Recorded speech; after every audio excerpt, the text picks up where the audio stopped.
Buongiorno a tutti, buongiorno a tutte, spero che stiate tutte bene e oggi riprendiamo la lettura del nostro libro, il nostro libro Cuore. L'episodio di oggi si intitola Il maestro malato. Ieri sera, uscendo dalla scuola, andai a visitare il mio maestro malato. Dal troppo lavorare si è ammalato.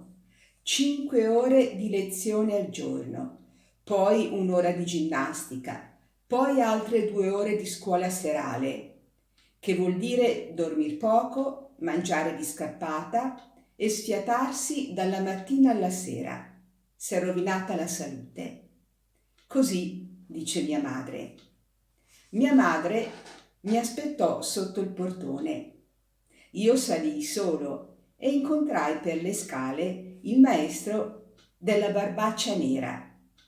Coatti, quello che spaventa tutti e non punisce nessuno. Egli mi guardò con gli occhi larghi e fece la voce del leone, per Celia, ma senza ridere. Io ridevo ancora, tirando il campanello al 4° piano, ma rimasi male subito quando la domestica mi fece entrare in una povera camera, mezzo oscura, dove era coricato il mio maestro. Era in un piccolo letto di ferro, aveva la barba lunga. Si mise una mano alla fronte per vederci meglio ed esclamò con la sua voce affettuosa: «Oh Enrico!» Io mi avvicinai al letto. Egli mi pose una mano sulla spalla e disse: «Bravo figliolo, hai fatto bene a venire a trovare il tuo povero maestro. Sono ridotto a mal partito, come vedi, caro il mio Enrico. E come va la scuola? Come vanno i compagni? Tutto bene, Anche senza di me. Ne fate di meno benissimo, è vero, del vostro vecchio maestro». Io volevo dir di no. Egli mi interruppe: «Via, via, lo so che non mi volete male», e mise un sospiro. Io guardavo certe fotografie attaccate alla parete. «Vedi?» egli mi disse. «Sono tutti ragazzi che m'han dato i loro ritratti, da più di 20 anni in qua. Dei buoni ragazzi, sono le mie memorie quelle. Quando morirò, l'ultima occhiata la darò lì, a tutti quei monelli, fra cui ho passato la vita. Mi darai il ritratto tu pure, non è vero, quando avrai finito le elementari?» Poi prese un'arancia sul tavolino da notte e me la mise in mano. «Non ho altro da darti», disse, «è un regalo da malato».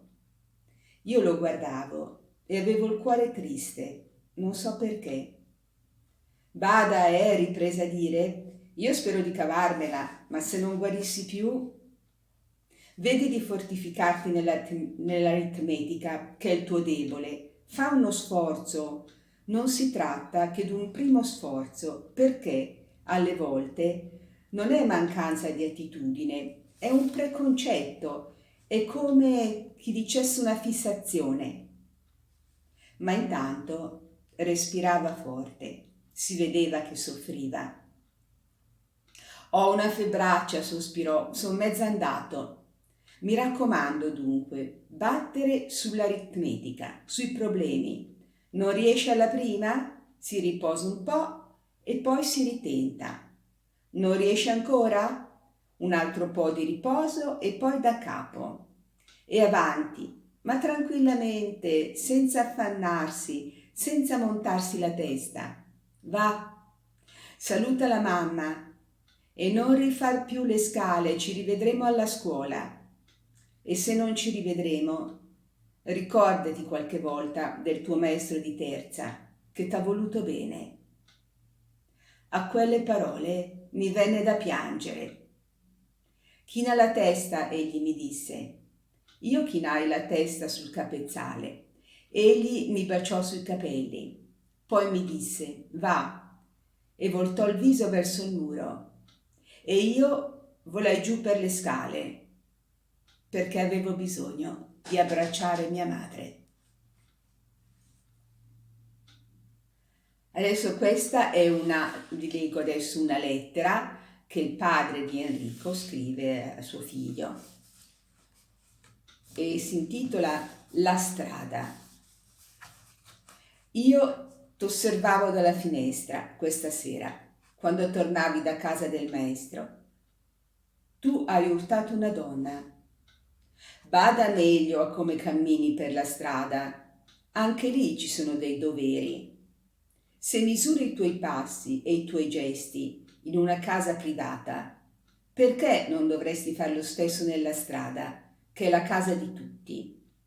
Ricordati, Enrico, tutte le volte che incontri un vecchio cadente, un povero, una donna con un bimbo in braccio, uno storpio con le stampelle, un uomo curvo sotto un carico, una famiglia vestita a lutto, cedi del passo con rispetto. Noi dobbiamo rispettare la vecchiaia, la miseria, l'amor materno, l'infermità, la fatica, la morte. Ogni volta che vedi una persona a cui arriva addosso una carrozza, tiralo via se è un fanciullo, avvertilo se è un uomo. Domanda sempre che cos'ha al bambino che piange. Raccogli il bastone al vecchio che l'ha lasciato cadere. Se due fanciulli rissano, dividili. Se sono due uomini, allontanati. Non assistere allo spettacolo della violenza che offende e indurisce il cuore. E quando passa un uomo legato fra due guardie, non aggiungere la tua alla curiosità crudele della folla. Egli può essere un innocente. Cessa di parlare col tuo compagno e di sorridere quando incontri una lettiga d'ospedale che porta forse un moribondo o un convoglio mortuario. Guarda con riverenza tutti quei ragazzi degli istituti che passano a due, i ciechi, i muti, i rachitici, gli orfani, i fanciulli abbandonati. Pensa che è la sventura e la carità umana che passa. Fingi sempre di non vedere chi ha una deformità ripugnante o ridicola. Spegni sempre ogni fiammifero acceso che tu trovi sui tuoi passi, che potrebbe costare la vita a qualcuno. Rispondi sempre con gentilezza al passeggero che ti domanda la via. Non guardare nessuno ridendo, non correre senza bisogno, non gridare. Rispetta la strada. L'educazione d'un popolo si giudica innanzitutto dal contegno che egli tiene per la strada. Dove troverai la villania per le strade, troverai la villania nelle case. E studiale le strade, studia la città dove vivi. Se domani tu ne fossi allontanato, saresti lieto di averla presente bene alla memoria, di poterla ripercorrere tutta con il pensiero, la tua città, la tua piccola patria, quella che è stata per tanti anni il tuo mondo, dove hai fatto i primi passi al fianco di tua madre, provato le prime commozioni, aperto la mente alle prime idee, trovato i primi amici. Essa è stata una madre per te, t'ha istruito, dilettato, protetto. Studiala nelle sue strade e nella sua gente ed amala. E quando la senti ingiuriare, difendila. Tuo padre.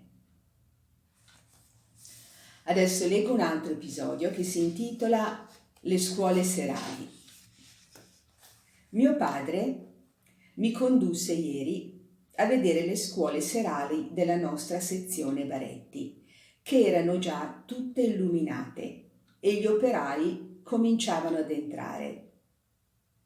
Arrivando, trovammo il direttore e i maestri in gran collera perché poco prima era stato rotto da una sassata il vetro d'una finestra. Il bidello, saltato fuori, aveva acciuffato un ragazzo che passava.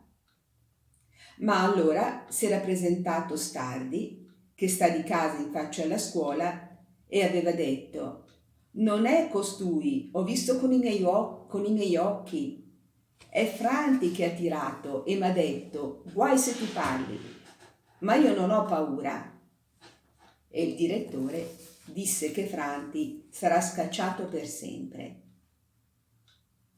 Intanto badava agli operai, che entravano a 2, a 3 insieme, e ne erano già entrati più di 200. Non avevo mai visto come bella una scuola serale. C'erano dei ragazzi da 12 anni in su, degli uomini con la barba che tornavano dal lavoro, portando libri e quaderni. C'erano dei falegnami, dei fochisti con la faccia nera, dei muratori con le mani bianche di calcina, dei garzoni fornai coi capelli infarinati, e si sentiva odor di vernice, di cuoiami, di pece, d'olio, odori di tutti i mestieri. Entrò anche una squadra d'operai d'artiglieria, vestiti da soldati, condotti da un caporale. Si infilavano tutti lesti nei banchi, levavano l'assicella di sotto dove noi mettiamo i piedi e subito chinavano la testa sul lavoro. Alcuni andavano dai maestri a chiedere spiegazioni con i quaderni aperti. Vidi quel maestro giovane e ben vestito, l'avvocatino, che aveva 3 o 4 operai intorno al tavolino e faceva delle correzioni con la penna. E anche quello zoppo, il quale rideva con un tintore che gli aveva portato un quaderno tutto conciato di tintura rossa e turchina. C'era pure il mio maestro, guarito, che domani tornerà alla scuola. Le porte delle classi erano aperte. Rimasi meravigliato quando cominciarono le lezioni, a vedere come tutti stavano attenti, con gli occhi fissi. Eppure la più parte, diceva il direttore, per non arrivare troppo tardi, non erano nemmeno passati a casa a mangiare un boccone di cena e avevano fame. I piccoli però, dopo mezz'ora di scuola, cascavano dal sonno. Qualcuno anche s'addormentava col capo sul banco. Il maestro lo svegliava stuzzicandogli un orecchio con la penna. Ma i grandi no, stavano svegli, con la bocca aperta, a sentir la lezione, senza batter palpebra. E mi faceva specie veder nei nostri banchi tutti quei barboni.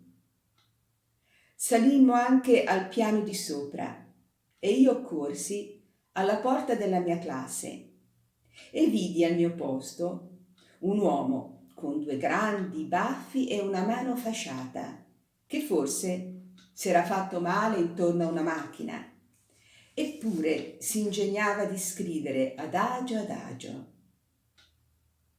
Ma quel che mi piacque di più fu di vedere al posto del muratorino, proprio nello stesso banco e nello stesso cantuccio, suo padre, quel muratore grande come un gigante, che se ne stava là, stretto, aggomitolato, col mento sui pugni e gli occhi sul libro, attento che non fiatava.